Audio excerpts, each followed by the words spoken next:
raise rates for what would be the second time this year. Now, here's the bottom line. FPL says it wants to raise prices for the average customer 10% starting in April. If we go by the company's numbers, that's about an increase of $14 a month, but it's on top of a $10 increase we saw on our bills this month for a total bill of, on average, $142.88 a month. And that is quite a bit more money than what we were paying just a couple of years ago. I'll show you that perspective in a minute, but let's take a second to talk about why FPL is doing this right now. Hurricanes Ian and Nicole are a big reason.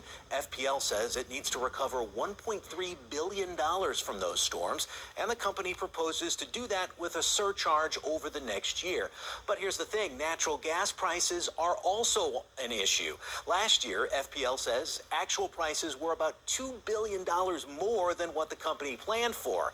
65% of the electricity used in our state is generated from natural gas, and those prices really shot up last year in large part because of the war in Ukraine.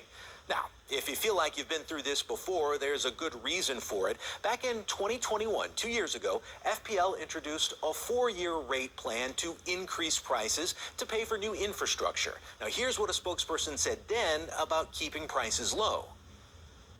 By strengthening our commitment to what we know works, disciplined, long-term investments in infrastructure, clean energy, and innovative technology.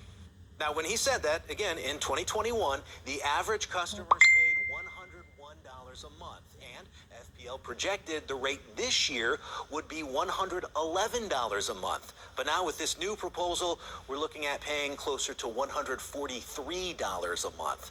Now, I checked with the Department of Energy this morning, and even with that much of an increase, FPL customers would still pay less than the average customer in Florida.